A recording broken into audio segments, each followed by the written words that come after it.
Welcome, welcome, welcome to Triple Take Cinema. I am your co-host, Cal. I'm here with Alex. I'm here with Dustin. We're talking time travel movies, and yeah, this is exciting. We're getting on into it. How's everyone doing? Everyone back from their various time travelings? Yes, I'm back from the past. Absolutely. I'll be traveling back in time to remember some of these movies, but I'm very excited. That's a good point. Me too. Yes. This is definitely yeah. I had to, this is the nature of things. We're really testing our metal here. Yeah, we watched them Yeah, all so back to back right before we record. No, we didn't do that. yeah, marathon, straight marathons, raw, coming to you live. Yeah, so we did. I don't want to say we did low budget time travel movies intentionally, but two of these movies have hilariously low budgets, Yes. and one has what I would call a very low budget for films, but is dwarfs the other two. So let's get right into it. Well, in chronological order, the movies that we watched are Primer by Shane Carruth, and I'll just note that movie cost $7,000 to make. And then coming up next is Time Crimes in 2007, directed by Nacho Vigalondo, which cost $2.6 million, a giant amount of money in this episode in terms of making a movie. And then we watched 2012's Safety Not Guaranteed, directed by Derek Connolly, which came in at a tidy $750,000 for its budget, and I'm Uh, pretty sure $740,000 of that was spent in the last scene. Actually, I think Safety Not Guaranteed was Colin Trevorrow, wasn't it? Colin Trevorrow, not Derek Yeah. Connolly. Yeah, written Just by looked it Derek up. Colony. Oh, you can't trust Dir- the internet, kids. yeah, directed by Colin Trevorrow, who's also known Directed by Colin for Trevorrow. Jurassic World. Oh, or not known for. Yeah, fair. Yeah, You know, well, the best Jurassic Park movie, Jurassic World, and the sequels, Jurassic obviously, Worlds. obviously, that's what I You're, always go you're to. making a fourth one, so someone likes them. Yeah, yeah, So someone who likes making money loves them. yes. Yeah, so yeah, I'll start with my experience with these movies. I had never seen Time Crimes, and so that was one that was suggested by you, I believe, Dustin. Hmm. And that, so I'd never seen that, so that was a nice blind spot for me. I had seen Safety Not Guaranteed a while ago, closer to that 2012 date of debut, and then Primer I watched in college, so that is a long time ago. And so this was Primer may as well have been brand new to me, but some things did come back. So where were you at on your blind spots and boxes checked, Dustin? I had seen Primer. Also, I feel like in college, Primer is 2004. I feel like it was, sometime within 3 or 4 years of when that came out. Right when, I was getting on the internet, and I think I probably heard about it somewhere on the internet. And it's like this cool time travel movie that was really like thick in the logistics of it, kind of a thing. Time Crimes, I must have like rented it in like the later years of college or right out of college, but I don't remember what compelled me to. I just remember when I had rented it, I was like, oh, this is actually like pretty fun for what it was. And like, I appreciated the simplicity of the story and the execution of it. And then Safety Got Not Guaranteed, I was familiar with, and it had it wasn't like on a, oh, I need to watch this list, but it was one that was like, oh yeah, like if the opportunity kind of presents itself, like I'll watch this if I stumble across it. And I never really had stumbled across it, so I never watched it. And then you assigned it for this episode, and I was like, all right, I guess I'll watch it now. And so I did. How about you, Alex? I guess I'm either quitting the podcast or watching this movie. Yeah, so we'll get into that for me as well. But I had not seen all three of these. These were all blind spots for me. Primer, I was very aware of. I think when I was first getting into film more deliberately in college, was watching some early Christopher Nolan, and I read some articles that were like, "Oh, if you like Memento, you would like Primer," things Mm. like that. So I was aware of its existence and of the convoluted nature of its plot for, you know, at least a couple decades now. But Safety Net Guaranteed, I was also aware of, kind of on the fringes of. I remember seeing the trailer at the time and being intrigued by the hook and thinking, oh, that's a pretty good premise for a movie. Didn't really do any digging beyond that. And Time Crimes was a total blind spot to me, both in terms of being aware of it or having seen it. was not a blip on my radar, but I'm so glad that you suggested it and that you picked it, Kyle, because thought that movie was great. But I'm also glad that you brought up budgets in talking about these movies. Usually not something that is relevant to just how I view a film or think about film, but when you think about time travel movies, they can be some of the most expensive movies ever made, whether that's Terminator 2, whether that's Back to the Future, Avengers Endgame, one of the most expensive and the highest grossing movie of all time, is very heavily a time travel movie. So I thought it was interesting that we had three different takes on time travel that showed how you could approach it from a low budget perspective. And I guess more to our conversation, how you can approach it, grasping at some degree of realism and, trying to work out those nuances without flashy special effects. But my question to you, Kyle, was, was that something that you were thinking about when you picked this, or was it just kind of a happy little accident? No, it wasn't. Well, I didn't. I guess I didn't. Time Crimes I guess has the biggest budget of all these, but I did not know anything about it, so I really couldn't tell you one way or the other. It was just something that sounded interesting. It was a blind spot for me. I knew Primer was hilariously low budget, all things considered, and I had never even thought about it for Safety Not Guaranteed.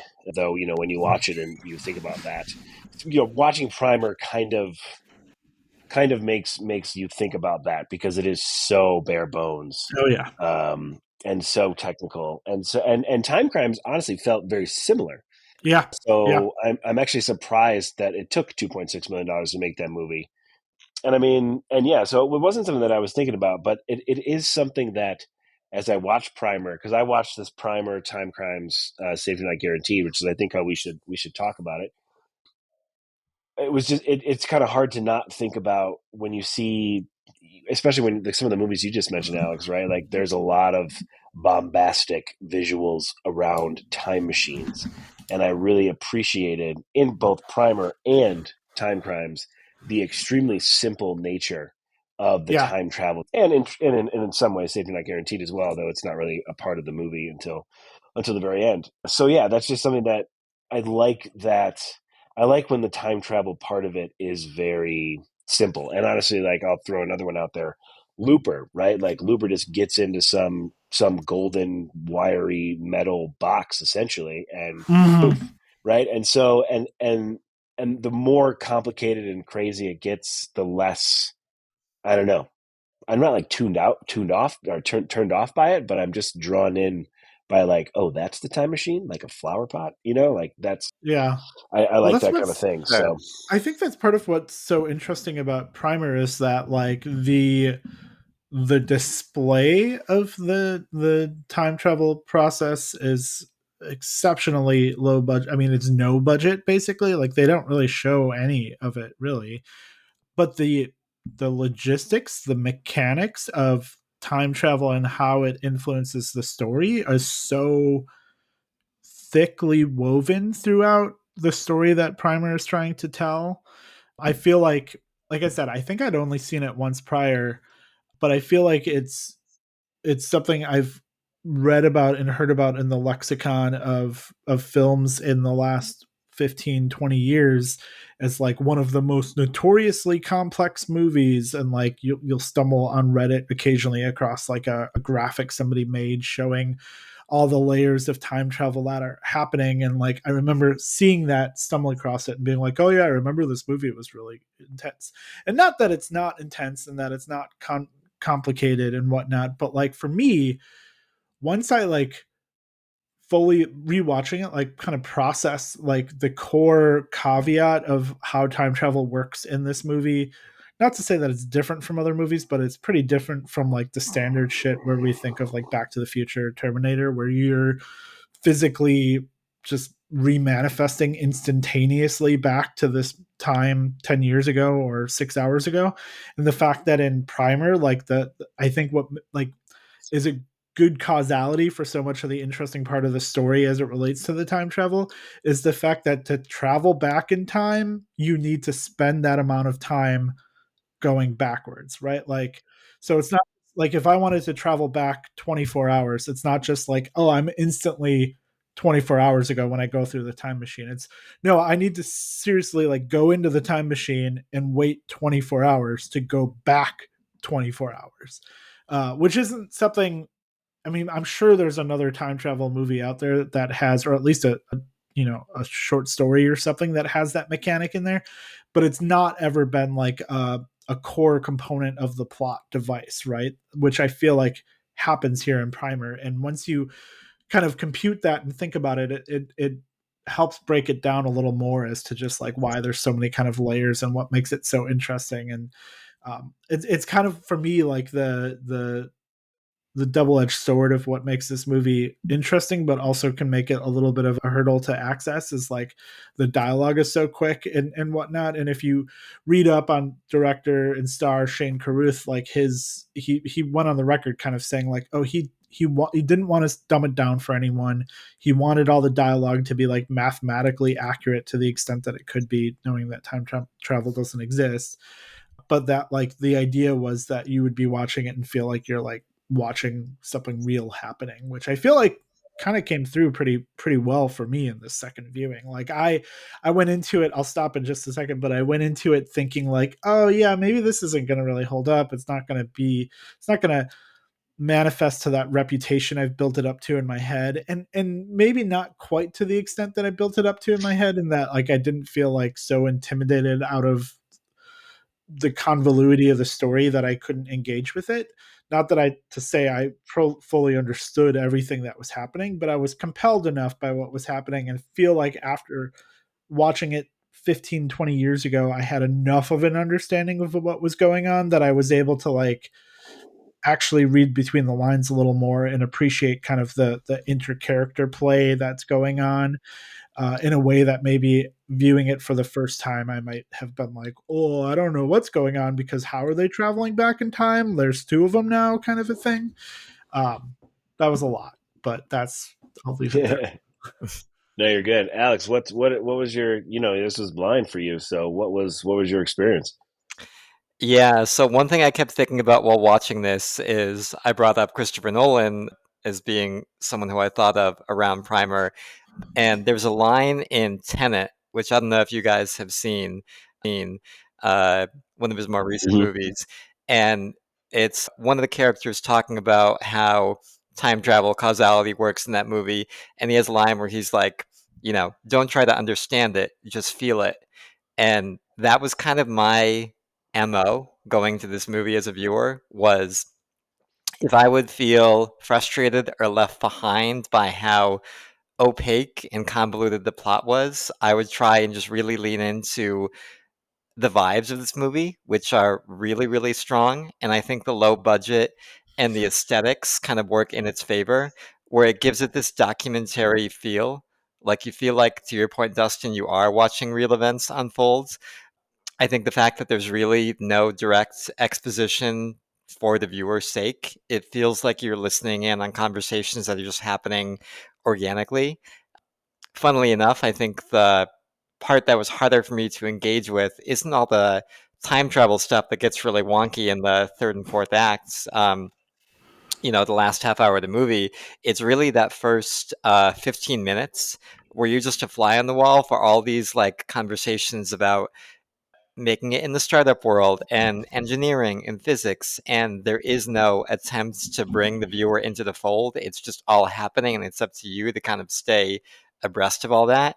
I found that kind of tried my patience more than when things got wonky at the end, because I had enough of a sense of the character's personality, their motivations, for all of that to be compelling, even when I didn't quite understand what was going on. But the beginning, 15, 20 minutes were definitely a barrier for me. But yeah, I really I dug the vibes of this. I really like the aesthetics, where it feels like you're watching some guys try and create something new in their garage. I think it really leans heavily on kind of the myths that we build up in America around these technological gurus that we consider, like the Steve Jobs, starting Apple in his garage kind of collective myth. I think this movie really draws heavily on that. And yeah, I really enjoyed when we did get into the time travel stuff, and you're starting to see the characters unravel before duplicates of them are introduced to the Hmm. viewer. The viewer is aware that there are duplicates. Because for me, that was what made this movie, really sing when it did sing, is the dynamics between Abe and Aaron. And you get a sense that Abe is super controlling and fastidious and like has to be two steps ahead, while Aaron seems more impulsive, kind of emotion driven. And the way the movie subverts that when there are duplicates of those characters introduced, I just found that drama all really compelling. But I guess, to your point, Dustin, about this movie being a double edged sword, I think that's a perfect phrase to describe it because the lengths to which it holds the viewer away from engaging with it, it almost feels hostile to the viewer at times Hmm. in terms of we're not going to give you any kind of foundation to get a sense of what's happening in that last 30 minutes. Almost keeps me from wanting to watch it again and Yeah, re-engage, where it's almost like I got a lot out of this movie aesthetically. I got a lot out of it in terms of character interplay and just being a part of this interesting world. I don't know if I feel necessarily compelled to unravel all the minutia of where Aaron 1 and Aaron 2 were at different points in time, or how exactly they went back at different points in the story. Like that feels less interesting to me than just existing in this movie's world. But I I really think enjoyed it. I think what you hit on something interesting about that first 15 minutes and that kind of being a difficult battle for you because having not watched this in so long, I think I'm trying to think when I first saw this, I almost feel like my dad and I rented this kind of blind, maybe even. I know that's not what I said earlier, but I feel like I didn't know it was a time travel movie when we rented it. And that almost, I think, not almost, I think it would work in its favor because then you can kind of go down that path in that first 15 minutes without any expectation and kind of stumble into the time travel as their characters did, right? Like it was an ancillary like side effect of whatever the hell they were trying to build, that time travel happened. And I feel like rewatching it this time and knowing firmly it was a time travel movie, even rewatching it, and for you clearly not having watched it before, but also knowing it was a time travel movie, you're kind of like, what the fuck's going on in this first 15 minutes? Because it's so thickly written, deliberately so, that like you're assuming that they're trying to build a time travel machine, because I that's what I was thinking. Like I totally forgot that it was like not intentional that they found it. So I was like trying to decipher what was going on in those 15 minutes and with the other two characters that just kind of disappear until I got to the moment where they like start understanding that they've discovered some form of time travel. And so I 100% agree with what you said. And I feel like when you're saying it, I was kind of processing like, yeah, there was that hurdle for me rewatching it because I was almost like skipping ahead of this beginning that I forgot existed, and it left me really kind of off balance and trying to decipher it until I kind of came out of that haze. And I feel like even if you've never seen it, and especially in today's world, it's unlikely that you would watch this without having some context of it. Um, Right. that it's going to kind of ruin the beginning of it for you because you're going to be like just thinking you're not understanding what's going on when you're not understanding, but you don't really need to, and you lose that joy of like that discovery moment that I feel like now in hindsight I think I kind of had back when this came out and we rented it at the local video store, kind of a thing. But Kyle, I want Right. to hear your thoughts since this was your baby in terms of picking it for this episode.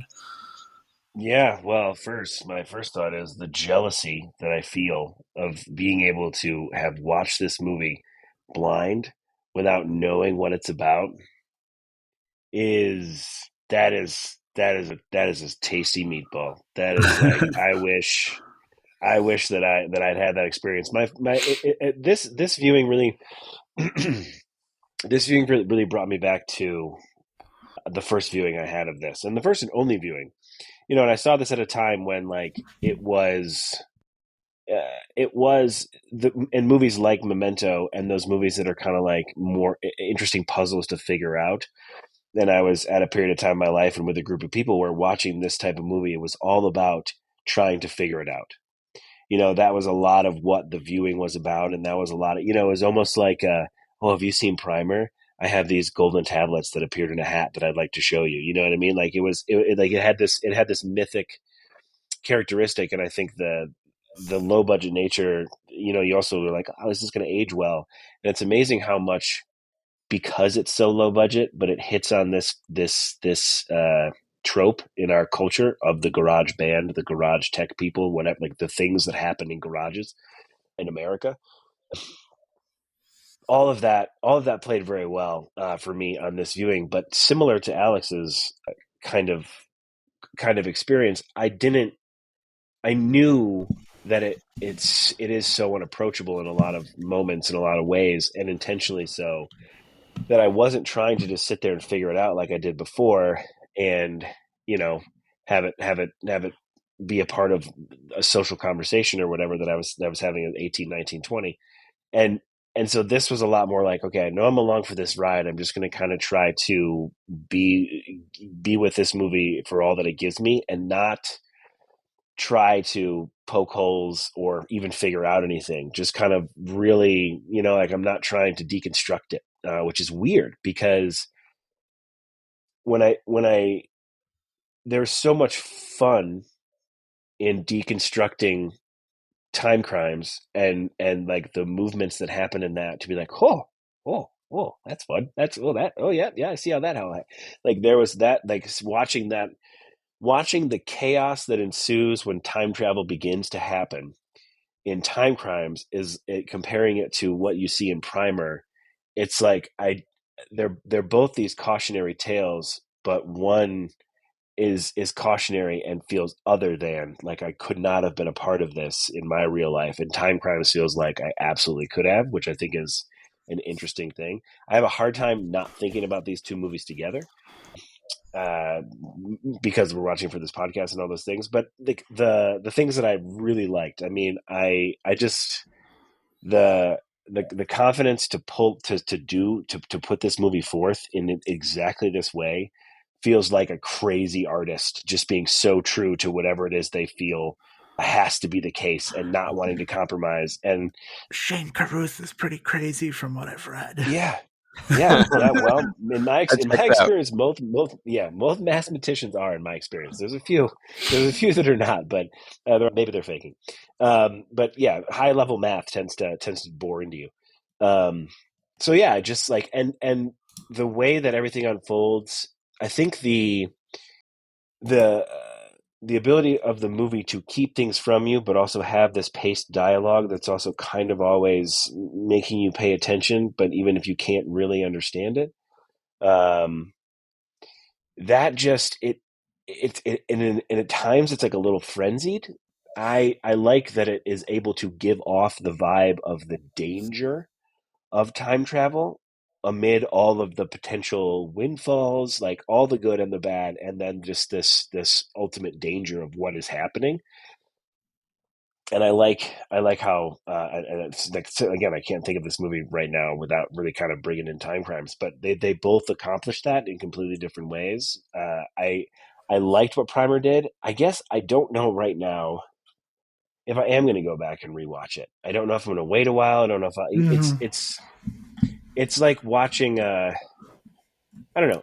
At times it felt like watching an opera, where I'm like, I can tell that there's wild things happening here, and there's like, and there's some technical ability on display, but I also have no idea what's being said because this is an Italian opera and I don't speak Italian. I So that level of unapproachability is difficult at times, but if this movie was 2 hours long, I think I would have lost my mind. But it's Yeah. so quick and tight Right. Yeah. It's that so well you're paced.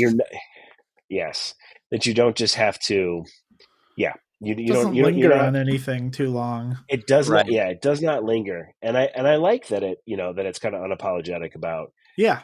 how I it think moves that's like forward. it's one of its greatest strengths. And I mean, I think that unapologeticness is what makes it succeed in spite of its astronomically non-existent budget. Like any attempt with a movie like this to hold the viewer's hand or to even like gesture to the viewer from a distance, I feel like would have made this exponentially worse. The Yeah, fact that like at its budget, I mean, which yeah, like that it's so dirt cheap, it's so bare bones, it's so basic. The fact that it is so overconfident in how it's executed, like it only works here. And I think, I mean, like without getting too much into it, like have either of you seen? I have not, but Caruth's follow up to this, Upstream Color.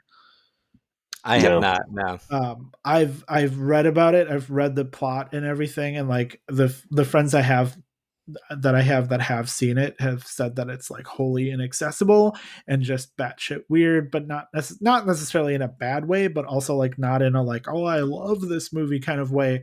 And it's I to me it's kind of evident of like, this guy had a singular vision, and because he was forced to operate on a shoestring budget, like he found a way to bring it to life, and then you start giving him more money and it becomes like he doesn't know what to do with it, and he can't, you know lightning doesn't strike twice, but also it's like the money wasn't it wasn't a solution to make it better, and lack of money was like a solution to that was what it made it better, the lack of it kind of a thing. But yeah, I think that cavalier attitude of like, this is you're either in it or you're not is what makes it so good. It's kind of like a puzzle that I don't really care to know if I can solve it. Like Yeah. to yeah, that idea of like, do I want to watch it again? Like maybe again in like 10 years if someone asks me to watch it with them, or I read something really interesting that makes me want to revisit it. But I'm not gonna like I don't feel like I need to like go and connect the dots on the back end, and that's okay, which is not typically the case. I mean, like to your point, Kyle, and we'll get into it in a second, like with time crimes, like all of the fun of that movie is seeing how everything's connected and plugging in those threads to be like, oh, that is, I know that, like you have Right. all these moments, and You're that's you're what makes, keeping pace with all of those twists and turns, where here I felt very left behind. They're just different experiences. yeah, and that's great and it's fine and it works really well, but it's like I don't feel like I need to come back to it because I don't feel like I'm gonna get, I don't feel like there's another layer to peel back, that either I feel like there's just an image of a layer, but there's not actually anything there once I peel it back, or I'm gonna peel it back and be like, this like doesn't. I don't feel that interested in it because I'm not a mathematician. Like I don't understand Right. the logic of this. Whereas Yeah. times I feel like is not interested in how this works or why this works. It's just like this is how it works. I'm showing you how it works, and you can connect the dots on your own, kind of a thing. Well, with yeah, Primer, I think and one of the reasons it made me feel satisfied as a viewer was that I feel like we got enough glimpses of the iceberg peeking above the water for that to be dramatically and narratively compelling. Like, do I understand the exact timeline of when Abe's girlfriend's father goes back in time and encounters them? Like, no, that is a Rubik's Cube that, as we've talked about, I don't really feel the need to unravel, but I do find it really fucking interesting that at some point, someone external to that duo discovers the time machine, goes back in time, and they talk about the stakes in that moment. They say, like, this is really bad. The fact that someone discovered this and traveled back, and created a duplicate of himself, they say something like the permutations are endless, but none of them are good. And I thought that was really compelling. And I think there's just a precision to the plotting and the script where even if you don't, want to solve that Rubik's Cube, you get the sense that it would all fit together if you did. And based on just Reddit threads I've skimmed, and by people who do, to your point, Kyle, get that fulfillment and get that joy from seeing how the puzzle fits together, you can go down that road. And yeah, one other thing I just wanted to call out is about this movie's subtlety and precision is the the script is very minimalist, but I love some of the lines we get in here and what they, imply about time travel and just even the comedic value of some of them. This movie has an all-timer time travel line for me, which is I forget if it's Abe or Aaron. I think it might be Aaron, but he's saying like, "I haven't eaten since later this morning," and it's just a great, funny way at like gesturing at the clusterfuck that they've embedded themselves in. But I cut you off a minute ago, Kyle. What were you going to say?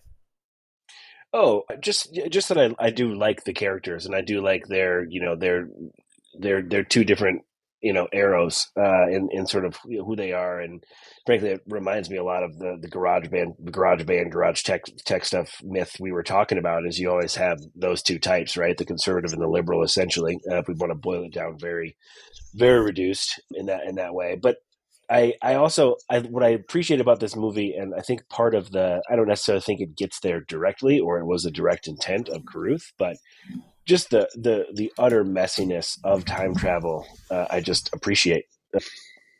And yeah, I guess that's something I just think that this movie, even with it hits on the chaos and the messiness of time travel, and also the complete we have no idea like what's going on as the viewer, but it still gets like that's the thing that I think it really wants to hit home, and in that way it kind of delivers the goods. Yeah, absolutely. But yeah, let's get into time crimes, because um time crimes for me is like completely different.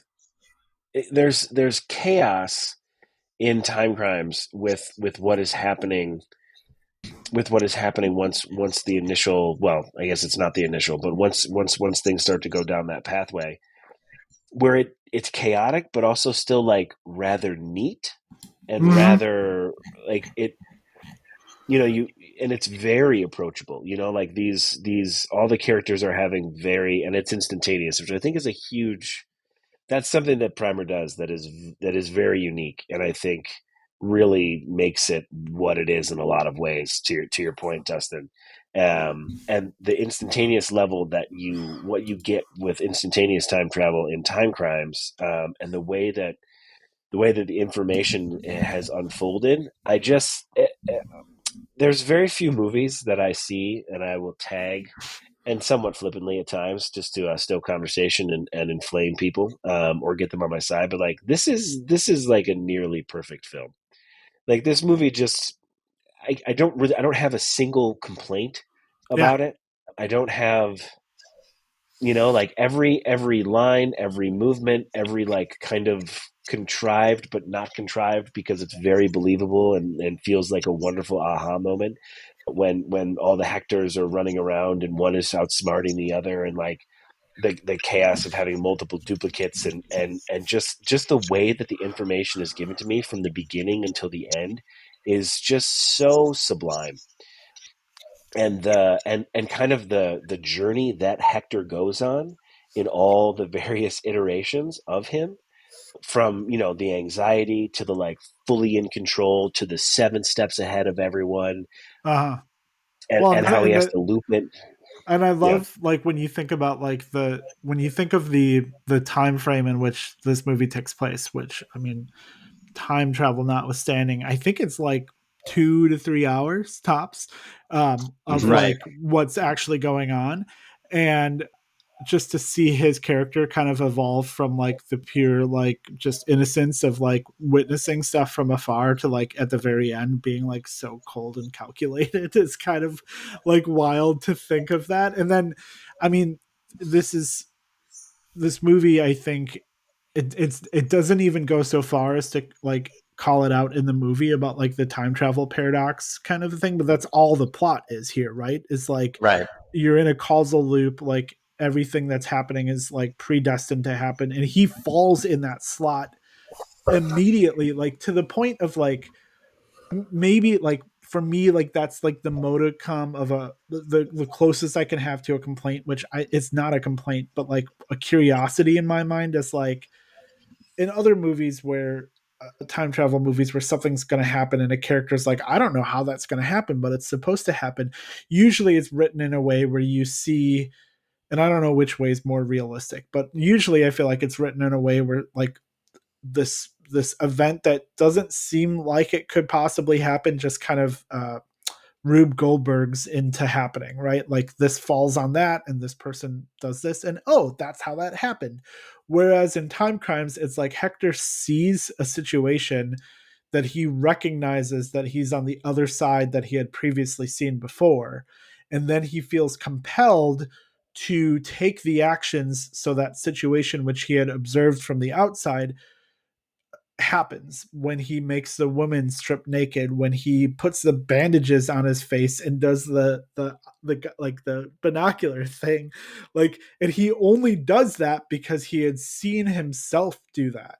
But he never even, at least for us as the viewer, he never really posits the question to himself internally, to anyone else, of like, what if I don't do that? What happens? It's just like a natural thing for him to be like, well, this is the path of which I must clearly take. And I it's part of what makes it fun, and seeing like you kind of like they telegraph that out earlier on, and then the twists that come at the end with him thinking he killed his wife and that wasn't his wife because it was the girl he made look like his wife, like that kind of stuff is where the real fun kind of happens. And it's weird to say fun when he's talking about killing an innocent girl and stuff, but like the fun of it comes in seeing like him connect those dots, and then you're kind of a step behind in connecting that afterwards. But I think for me that was like a really interesting thing about it, to realize that like he never once he understood that he was traveling in time and that he was kind of predestined to make these steps, like he never questioned it. He just did it, which is wild. But it's this incredible interplay between fate and free will Mm-hmm. Yes. Yeah. that is hard to it's I mean it's like it's like the Heisenberg the uncertainty principle, right? Like as soon as you start to tie down one end, the other end slips away, and vice versa. And it's something that is hard to accomplish, I feel like, in time travel movies. When we decided not to watch for this or whatever, Looper, they free will is used in that a completely different way, right? It's like this lightning bolt that changes everything. And in this one, it's It's it's never like even part really of a the fabric. question. Or is Yeah. you feel like it is, or it's not part of the fabric? Oh no, I feel like it is part of the fabric. Yeah. In Okay. the sense of, are you saying like you're watching this movie and you're like, oh, it's all fate, it's all determined, it's all like, and he's I don't feel on the like train? that's a good question. Like to me, never even really and I totally, I'm familiar with those two, uh, when posed with that kind of binary question, but I never even thought of it that way when watching it until now. And you're posing that question. I feel like for me when I watch this, it's just kind of like, it's not even like fate kind of a thing. It's just him almost thinking like, well, this, it's just logic almost of like, well, Yeah. this, I saw this happen, so like I I can, saw this. so now I have the power to make this happen, and that's I the have to only execute. concept I'm familiar with. So that is my strongest component of control, is making this choice, which I guess kind of, very much so like dovetails It's into that interesting, right? question Like, of fate or free will. yeah, and it's easy to be like, in these two worlds, right? It's easy to be like, oh, things are free and undetermined, and that's the way it is, or they're determined and unfree. And this movie is able to kind of sit on the fence Yeah. in a way that is very enjoyable and like very playful. And it's hard to, when you think about it just intellectually without experiencing a narrative, it's hard to wedge one into the other once you've established one or the other and you're going with it. And this one's like, I don't know, because it's like, and it takes time travel, right, to kind of tease that out in a lot of ways. But that was endlessly fascinating to me. Is like, yeah, that those two, like, he has to execute the plan, but then there's the chicken and the egg, as you alluded to, with the time travel paradox. And Yeah. yeah, but God, just the way the information was given to us was just so perfectly, because I'm sure someone was writing this movie and they're like, which Hector do we start with? Yeah. You know what I mean? Like there's other versions of this script that never got made, that I think would not have all probably lesser than what we saw. But yeah, God, this movie was. I just love he's like walking around, he's seeing all like the remnants of decisions that he has yet to make or will make, and he's Yeah. like, what? Yeah. And then You know, like all it those. all ties back. Like that's the other thing too, is like this Oh yeah, movie, it's like tight. it answers everything, and it answers questions you didn't even realize you had necessarily, kind of a thing, or Mm-hmm. it's like after like true time travel question. It's like Jeopardy. Like it gives you the answer before you get the question, kind of a thing, and then you're like, oh, that's what that thing was for, like, or that's where that came from, kind of a thing. The I want to get your thoughts on this, Alex, a little bit, but Yeah. the other thing that I just love about this, and I like I said, I don't remember how I found this, or if it was truly like at Blockbuster and I grabbed it off the shelf, but like there's a I remember seeing like the DVD case, and it was him in the trench coat and the pink bandage and stuff, and like I watched this with my wife, and I told her once he put the bandage on, and like it's so goofy that it's pink because he like very quickly bled into it, and it just like Yes, saturated the whole thing. So good. with pink. But it's such a great visual, and I'm like, oh, this would be such a fun, like geeky deep cut like Halloween costume to do, where like either Ooh, 98% of people aren't going to get it, but the 2% that are going to be like fucking time they're gonna crimes, fucking man. freak out. Like, Yes, 'cause that's the only I'm thing you writing would that shit think that down. is. Yeah. That's amazing. But yeah, so I like that that look of him wrapped up in the bandage with the trench coat and with the scissors in his hand is like very iconic to me when I like think of this movie, and it's just a very distinct, like somewhat like an oddly ominous visual, right? Like it's not a pleasant look or anything, but and it's definitely like a more ominous one, but it's not like, oh, it's the devil or something. You're just kind of like, what the fuck is that? Why does he look like that? Kind of a thing. And then that's probably what reeled me into like renting it and watching it. Yeah, that's such a good point because I think the costume design is a really strong element here. And you both have talked about kind of the joy of this movie, which are, and the delights of it, which I agree with 100%. Looking back on it, those almost feel like weird words to use when there is kind of a voyeuristic griminess and like a seediness to this movie where you're with Hector watching the woman in the bushes. You see the woman in the bushes, at one point thinking it's Hector's wife fall to her death in kind of this really grisly way. And I think part of that joy and delight is just the brilliance of the construction of the story and how that information is delivered to the viewer. I think the other part is how funny this movie is and how good it is as like kind of a covert dark comedy. And I think I just had to look up his name, but I think Cara Ela Halde as Hector does such a fantastic job at selling those moments where he is trying to reconstruct what he has seen happen himself or remembering happening himself. I freaking love the moment where he's trying to like do the creepy thing with the hand binoculars, but he can't quite remember when he does it. So he just keeps doing it again and again. And it's almost like a slapstick comedy routine. And I think a Mhm. lot of this movie plays like a slapstick comedy routine. Like when he is trying to get the woman in the bushes to like comply with all of his demands, like there's a farcical kind of note to it that I think heightens that joy that you feel as a viewer in trying to keep pace with this story. Yeah. And you see some of that comedy come through too, and like when he goes through the time travel device, like how he comes out of it over like each time he's like, the first time he's like gasping for air because he was in the liquid, and like the second time he's a little more flustered and whatnot, and by like the third time he just like stands up and he's like ready to fuck shit up, kind of a thing. Like that's another place where I remember laughing out loud at the end because his character just kind of evolved into this like determined person on a mission, and then again you're like, I don't know, I just that was one of my favorite parts of this, is just seeing how quickly he like figured out this like path he was on and like what he needed to do, and like burst a plan of action on it was kind of interesting to see. Yeah, Yeah. like when he throws the chair, like the level of just like whatever. Like, I Uh gotta throw this chair now. Yeah, yeah, that was a moment I appreciated yeah, in that comedic fashion.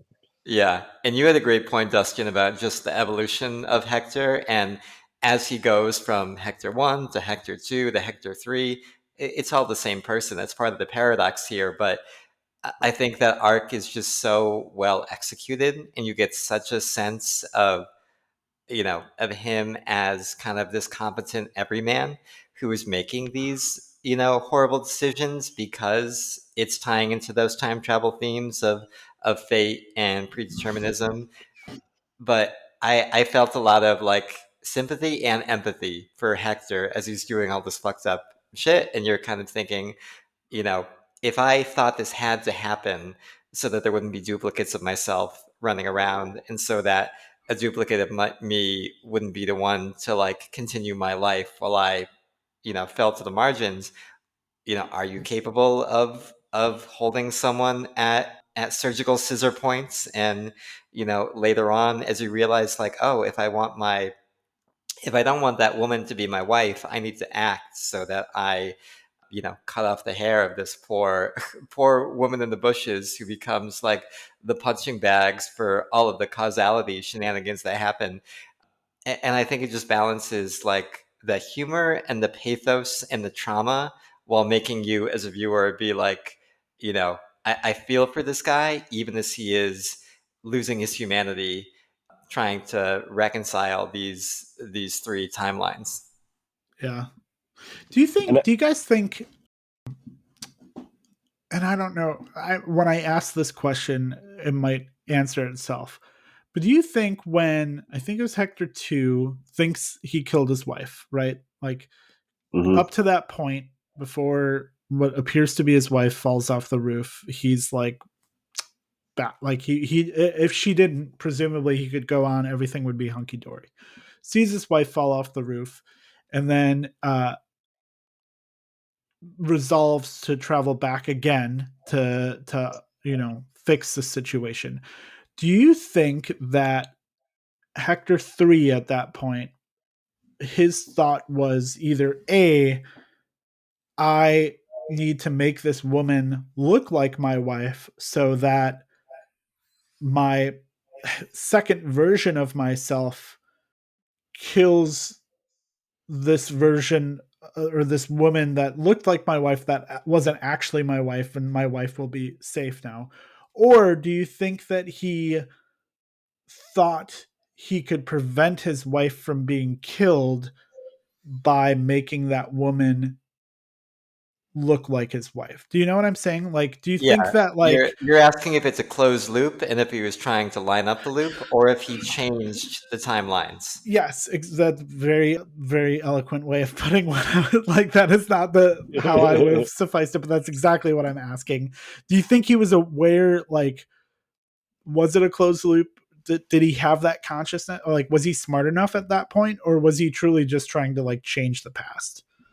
So I think because the viewer, we're shown the shoes and we're shown that the woman who falls to her death is wearing the Converses, which the woman in the bushes is wearing.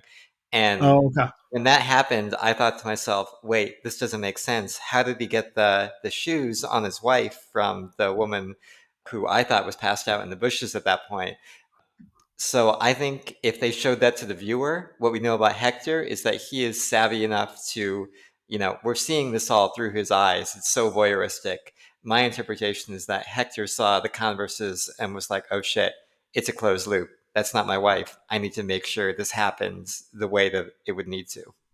Oh, yeah, that makes him like, that makes sense. But that's that. Yeah, I guess I hadn't. It's really fucked up. Yeah, It's such a moral line to cross that he does. yeah, Oh, I'm going to because sacrifice. I'm he with doesn't Alex even, on this one in terms of the interpretation. Yeah, I'm with because he Alex. doesn't even know though. Like when Hector 2 sees his wife, sees the woman fall off the roof, like he doesn't know. Like to him, that just means this girl's dead.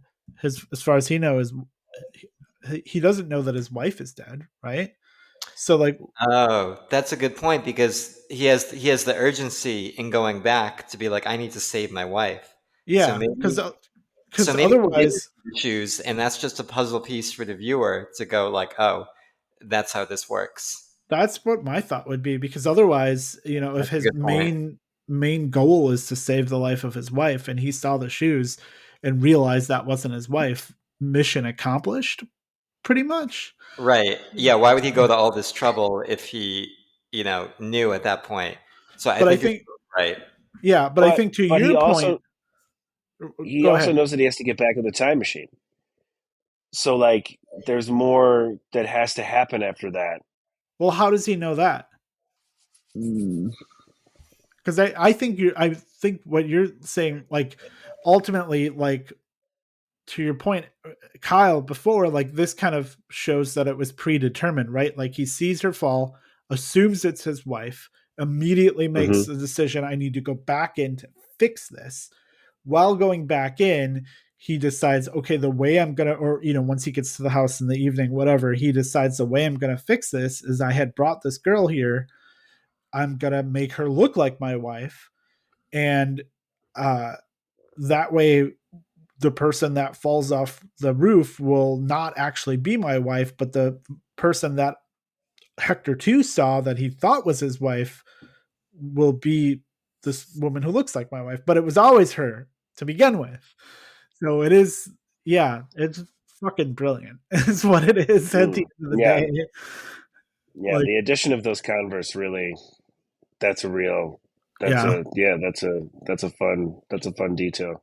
And it's so I'll have tight. to I watch mean, it again. it's so tightly written, 90 minutes, 92 Yeah. minutes, like, Yeah, just like doesn't, all these movies were short yeah, and it moved. doesn't waste its time. It doesn't, dawdle. It doesn't. I love the setting. I love, the fact that it's not like just in a house, but like the fact that there's what, four characters ultimately. Like, I love Yeah, it. Just, it has a great kind of vibe to it that just feels very, and we talked about it earlier, this being the most expensive one. There probably was some level of visual effects, but nothing sci-fi in terms of that, maybe like some matte painting in the background or whatever, like taking out a camera that yeah, got on frame. But I just love, like, the vibe, and how, like, this, to your point earlier, Kyle, like, feels so much more realistic in a way than Primer, at least to the average viewer, of yeah. like, oh, I could be Hector, like, that could Oh, I happen to feel like me. this could happen to Yeah. me. Yeah, Absolutely, yeah. yeah, yeah, it's so And relatable in that regard.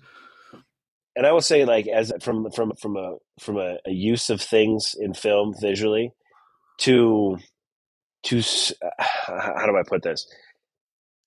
It's a very effective use of nudity Yeah. because it happens quickly, and you're like, "What?"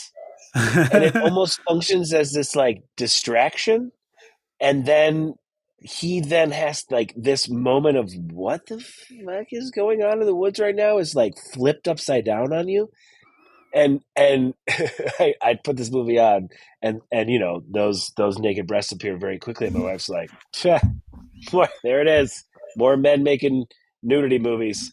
And then like all that happens unfolds, and I was like, oh, you have no idea how effectively those were used as like a distraction to just move things forward in this way. So yeah, kudos to Nacho on that. Also, his name is Nacho. That's amazing. That is the director. And on Yeah, that note, he's also I the feel guy that like, runs the time machine. He acts in this. oh, Yeah, that oh, was I did him. not realize that. Yeah. That was him. Oh, that's fun. Yeah. Nice. I That is can't wait fun. to watch this movie again. Yeah, me Luckily, I neither. own it now. As I own all of these movies now. So okay, well, let's get into Safety Not Guaranteed because all three of us enjoyed Primer in different ways, but we enjoyed it. All three of us really enjoyed Time Crimes. Okay, so Safety Not Guaranteed, and this was one that was definitely, if I remember correctly from our text chain, I kind of was like made a last second switch on this one to bring it in, and I have a lot to say on it, but I'm curious as to what you two have to say because you neither of you had seen it, and I don't want to put any words in your mouth, but you seem to both have very negative responses to it. So someone let fly. Yeah, I can go first because I think I had a slightly less negative response than Dustin, but I still did skew negative on this movie overall for sure. Where I think it's very stylishly directed. I think the rhythm of the editing, the pacing, just the shot composition is all like really, really well done and really like, you know, lured me in the beginning to becoming engaged with the story. But I just thought that there was a lot of this came down to the scripting of the movie because I like a lot of these actors. Aubrey Plaza's great. We just finished a rewatch of New Girl, so I love Jake Johnson. But I thought the script to this is kind of a dog, and there's kind of a hollowness to all of the characters that made me feel like I was watching, cardboard cutouts of real people who have all these affectations and quirks that I couldn't really connect and engage with them, and we're given all this time to these various subplots that to me just all fell totally flat. You've got the subplot with Jake Johnson where he's having this whole, you know, personal journey where he is discovering that the past is not how he remembers it, and you can't have idealistic visions of people in your mind with this woman he had a crush on, dated and then goes back to find. But I found that whole subplot so hollow, and I found his character so obnoxiously written, where even like the charm and charisma of the performer couldn't really elevate it to me. And that's a problem I found in all of these characters. I found it, I thought Aubrey Plaza's Darius is probably the most fully realized, and her backstory, I thought there was real poignance there, but yeah, again, just didn't feel fully developed. Mark Duplass as Kenneth. Kenneth, I think, just really bugs me as a character, and he's the one character you need to have succeed for this movie to work. And the whole question that this movie operates under is he crazy and delusional, or has he really invented a time machine? And I never felt like we got enough compelling kernels in either direction to Yep. justify that, that central narrative question. Because when it came to like, is he really a brilliant like engineer? We never got any insight into that side of his character. And in terms of him being crazy, it just kind of felt like he was a bit of like a weirdo loner, and there wasn't enough like real pathos there for that to be a compelling hook. I just thought it all felt underbaked and underwritten for a movie that was really stylishly directed, well acted. I can see why it got the acclaim that it did, but it didn't work for me. And then at the end, when we get that final reveal of the time machine, I I felt so deeply unsatisfied during that moment where like I could feel my eyes rolling in the back of my head where it's like this does not feel earned. I don't Yeah. feel the joy or catharsis here. I just feel frustrated and misled as a viewer. And then the ending where it just ends right there, to me that wasn't like an effective cliffhanger. That was just, you know, narrative blue balls for something that wasn't properly established for me. What about you, Dustin? How was your viewing? I mean, you put it very eloquently compared to how I would probably like distill it down had I spoke first. I feel like I don't necessarily agree with I felt like visually it just felt cheap to me. Like I didn't feel like I felt competent, but it just felt like cheap, and like there was a sheen to the visuals like that just felt a little like I don't know, like Hallmark movie ish that just threw the vibe off for me of and made it really hard to like pin down like what vibe I was trying like supposed to feel with it. I felt like agreed, like I like all the performers here. I'm not a huge Jake Johnson fan, but I genuinely like enjoy him in most roles, but here I did not.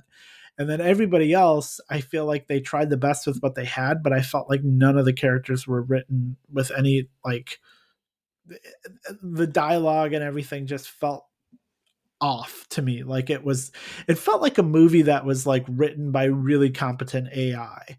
Like there's something going here, but it was just everything about it just felt like it was stepping towards the uncanny valley in a weird way of like, or like either written by AI or somebody that had like lived in a bunker for like 30 years and like just didn't have a full context of how like people engaged in the world today, which is a pity given all the performances. And then I think what really sealed the deal for me was that ending scene. Like it would have been one thing to like pivot to some sort of like off, or to have like him present a machine that who knows if it works, and then like have that be off camera and you hear sounds and see lights or something, and in that kind of like inference of like, is it working, like maybe kind of a thing. But the fact that they like just straight up showed this boat with the goofy lights and shit that like implied very heavily like, oh no, it's totally a time machine, really took me out of it. Again, like I'm open to it being a real time machine, but just the effects look so cheap to me that it kind of ruined it. And then also to your point, Alex, of like, is he insane or not? Like the idea, like when Kristen Bell showed up and you find out that like his ex-girlfriend he said died years ago didn't actually die, and like not only did she not die, but she was never really his girlfriend. You're like, whoa, this guy's not just like a little bit like crazy, he's kind of creepy. Like it took a step and like, oh, like maybe he's not safe kind of a thing. And I don't feel like they ever answered to that, right? There was a little bit of conversation with him and Aubrey Plaza's character, but there was never any like him truly atoning for like, I misled you, I lied to you. And so you're never clear as like, is he delusional or did he just make this up? Like, does he truly, is he like fully out of reality with it or not? And if there So I had, is, I had a different read on that. Just to jump in real quick, I thought it was one of the few interesting things I wanted to see more of. My take on that conversation with Aubrey Plaza afterwards, and that whole story, and the scene at Kristen Bell's house, is that it happened the way that it did in his story, and then he went back and changed it, and he crashed. He was the one to crash into the house as a way to like save, you know, to save him. But to your point, it's not effectively communicated through yeah, that conversation, where it's not as well woven throughout the narrative as it would need to be for that to be a really interesting execution of that idea. So I would lump yeah, that up to good idea, poor execution is how I viewed it on yeah. my No, viewing. I mean, and this was I watched this one first and almost like back on like the sixth or so like 3 or 4 weeks ago. So I have like the least, being a movie I didn't enjoy very much, I have the least amount of memory for it. But even you saying that, I'm like, okay, like that's clicking more, and like that would be really compelling. And those kind of beats through it, like I feel like a better written story would have threaded a few beats like that throughout it, right? We would have Like, had more elements like that. There wouldn't just be the lone isolated incidents for it to yeah, feel integrated into the yeah, story. because this could have worked so well as a movie that like the time travel machine piece, is the catalyst to the story happening, but then at the end you've realized it's all bullshit. Like straight up, like no bones about it, like does not exist. Like this could have worked. Not as is in my mind. If like as is, if it was shown that time travel is not happening, like that wouldn't have fixed my other issues with it. But my point being, like a compelling story could have been written, or another, I don't want to dismiss you liking this, Kyle. So another compelling story could have been written with that kind of same thread of like, oh, I invented time travel, and then you find out the person didn't. But I feel like, yeah, it just kind of sits on the fence for me in a way that's really unsatisfying in either direction, and it just feels very very sophomoric to me, I guess, in a way that I would describe. Like if thinking of the four Yeah. levels of upper education kind of a thing, like it's not freshman. Like clearly, people know what they're doing and whatnot, but it's definitely not senior level. It's definitely not freshman level, and it's right around sophomore. Like there's droppings of something good going on here, but it hasn't added up for me. Kyle, Yeah, I tell mean, me why I I'm think wrong. it's hard to tell you why you're wrong. Because you're so wrong. There's just no Other than getting both to of you absolutely are. Other than both of you absolutely are. I love it. No, I mean, I think so. I do enjoy this movie. I Well, do you're enjoy wrong. watching it.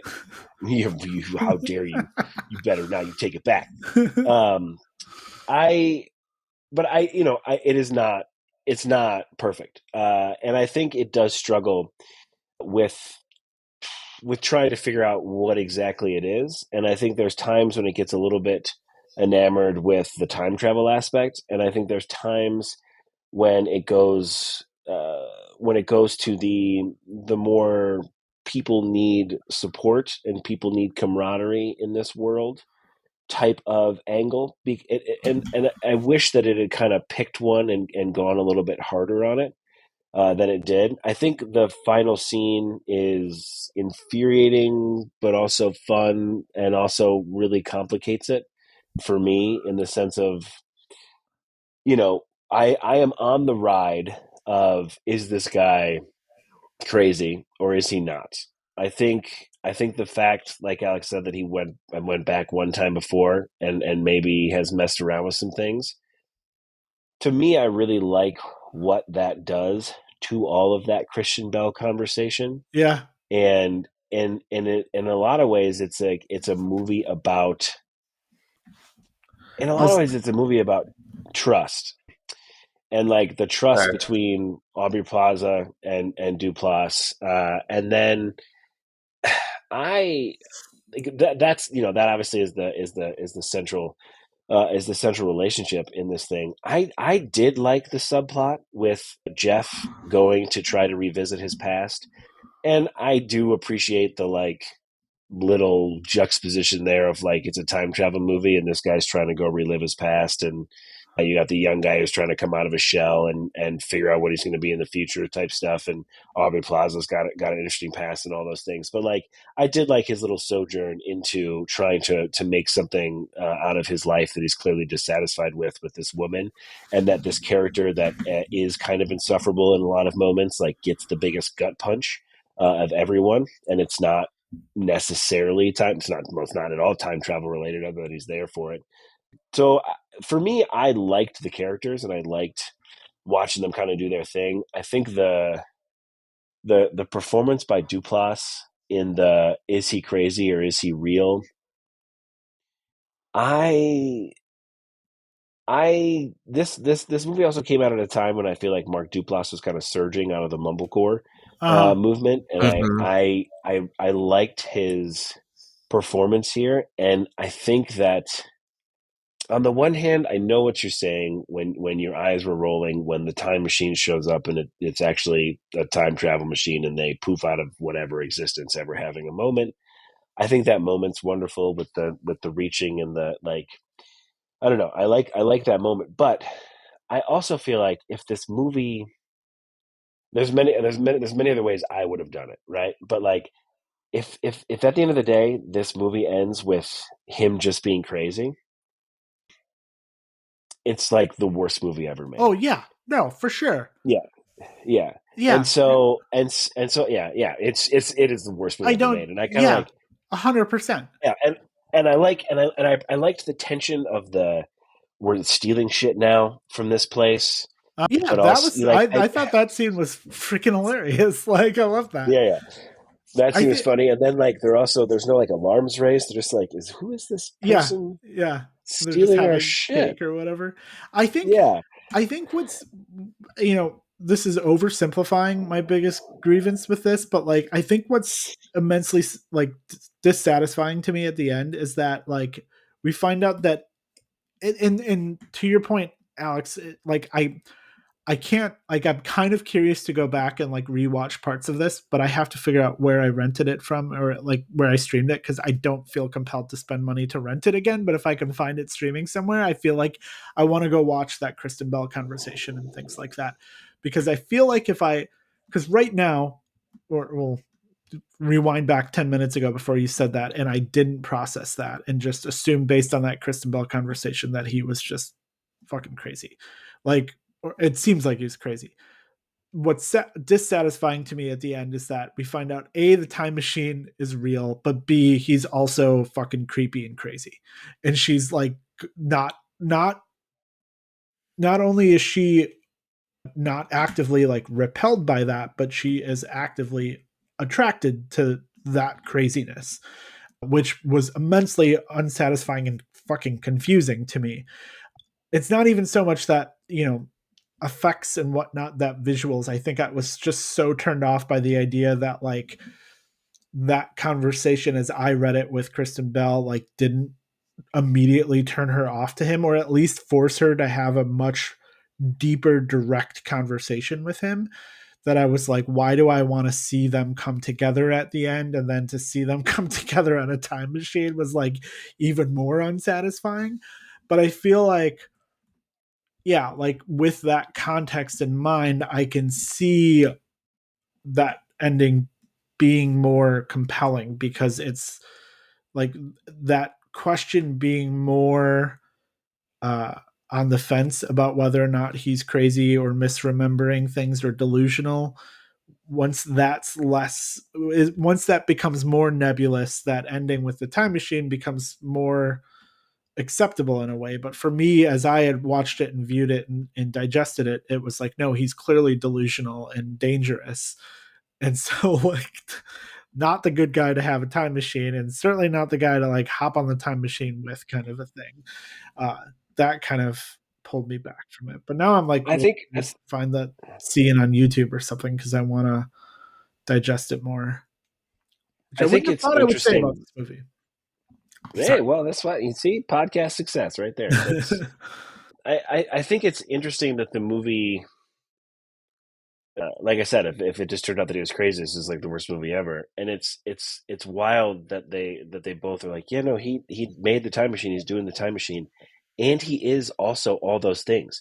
Super Right. hurt, pretty creepy, like very weird, very effective. Like the idea that this guy can be the one that can create time machine that can create the time machine, but also is just a person that is so desperate for connection and the emotional aspects of that box in the woods. I, Mhm. I liked all of that, and the movie kind of got me. And I knew that it had been effective on me in certain ways. When Aubrey Plaza goes to open the box, and before you see if there's anything in it, like the level of anticipation that I was feeling in that moment was strong. I was like, "Whoa, yeah, all right, nothing's in there. Interesting." But that, being having it be able to pull that out of me, that's kind of like there's something effective going on there for me, and I like the characters. That's the biggest thing for me is like I could have just watched these characters interact for a lot longer. I do think they could have been better written at times. I like the performances, but and even in that, even in some of those side things that you mentioned, Alex, they didn't really land for you. Like when Jeff is rejected by a vision of the past, and he takes I do not remember his character's name, but they go on the bender. And he's just like, let's go do something stupid. And he just buys liquor. And just the first pretty girls they see outside of any gas station is like, woo! That I like all of that. And that's probably because there's coming of age aspects in there. So, what am I going to do? But yeah, like it also, again, this is another movie that it's like, if this movie's 2 hours and 10 minutes, oh, get me out of here. You know what I mean? But like Right. Yeah. it does its business relatively quickly, and I think if it had tried to get pack any more in, that it would have lost itself even more. That said, this is a movie that I can watch and know that I like it and why I like it, and also watch and be like, "Yep, totally. This is not a movie that I'm gonna go to war for." In the sense of, I get why people don't like it. Just like Alex, Yeah. you can watch it and be like, "Oh yeah, I get why critics are responding to this," right? Because what was the Yeah. Rotten Tomato meter on this? Like 98% for critics or something. So, and there are those movies that I've hated that I'm like, what are you assholes talking about with this Yeah. liking of this movie so effusively, right? So, it's a movie that I liked and appreciated. I just, yeah, I like the characters. I like some of the trying to overcome your past type stuff from the other characters that were not involved in the time travel. I liked how it really made you wrestle with the fact that if he's crazy or not. I like some of the tension that it builds in the moment, and yeah, the last scene. I mean, honestly, even to the point of like Jeff raising his fist in the air at the end, when it's just like it's so hokey, but also he's doing that, and then they actually time travel, and he's like, wait, what? They actually gone? Like, I was just Yeah, being ridiculous because I'm a ridiculous person, and then he's like, whoa, shit, you know? yeah. And yeah, that everyone is just so convinced he's crazy. So yeah, I don't know. I also wonder if part of why I hated this is because I didn't see that other, deeper layer part of like he actually went back in time and changed time. So without that, the time travel component to this movie is literally crazy guy writes an ad that mentions time travel. Is it real or not? Who knows? And then at the end, the resolution is, yeah, it actually is real. And that is Right. immensely dissatisfying with those two bookends literally being in the context of watching three movies about time travel for a podcast about three movies about time travel. That is immensely unsatisfying. I feel like I probably would have enjoyed this a little more, at least the story of it, maybe not the performances and the script writing and stuff like that, but the story of it had I seen that layer to it. Sure. And I think where I'm at with that, Dustin, is I think that that one element that we get isn't enough to Yeah, support those two bookends. Like for it to have been effective for me, it would have needed to be more deliberately woven throughout the entire movie. And one thing we haven't talked about, but I definitely have a very petty reason for disliking this to the extent that I did.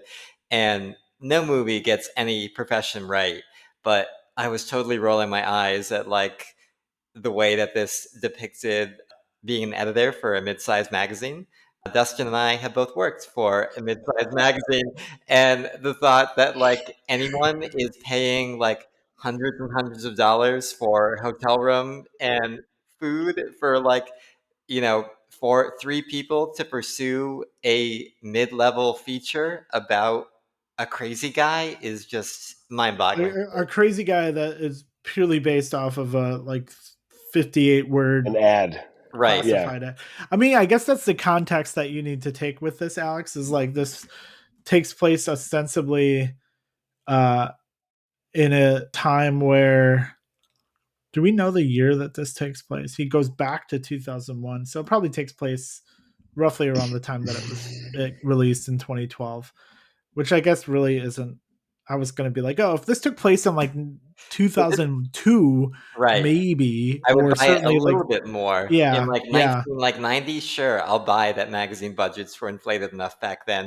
yeah, 2012? No fucking way. Get out of yeah, here. yeah, for but sure. yeah, but I also like though to that point where no one has any idea in this meeting, like, oh, we got anything to write, and everyone's like, nope, nothing. Yeah, yeah, Magazine's basically dead, and they're like, well, just we'll throw some money at this. You know what I mean? It's not like yeah. you could almost believe it if the around the room people are like, oh, I got this amazing story. I'm winning all the prizes for this story. They just won a prize. It's the greatest magazine in the world. Of course, we have the budget to let some random interns and this guy that no one really likes around go do some wild goose chase on an advertisement, right? But the way that they sell you in that moment is there's nothing else to write, so may as well send them on Mhm. this mission, Right. as opposed to we have so much and that we could just dispense with these interns and this guy and like they can go do whatever and no one has to care. But yeah, like even that editor calls them and is like, "What's going on? Where's my story?" And it's like, I don't know if that's the move. Yeah, Yeah, I mean, better movies have come out of far flimsier plot premises and hooks, but it was one of those little things that, again, just added to the lack of like texture in this world and in this premise where I'm like, I'm not buying any of this. yeah. Yeah. Well, All right. Well, let's yeah. hit our rankings Wrap her up. here. I feel like it's kind of obvious, but Alex, why don't you go first? How would you rank these? Yeah, I would rank Safety Not Guaranteed as my number three, Primer as my number two, and Time Crimes as my numero uno. and I am very excited to rewatch Time Crimes. I think it has a healthy lead over Primer for me. I loved it. I'll agree with that. Mm-hmm. That's the exact same order I was going to do. Yeah, I am actually going to on strict rewatchability in the sense of I know I will watch Safety Not Guaranteed before I watch Primer, and I liked more things that take place in. Yeah, for me, Safety Not Guaranteed is 2. Primer is actually 3, but it's not like a slight. Do you know what I Yeah. mean? It's just Yeah, like for Totally. sure.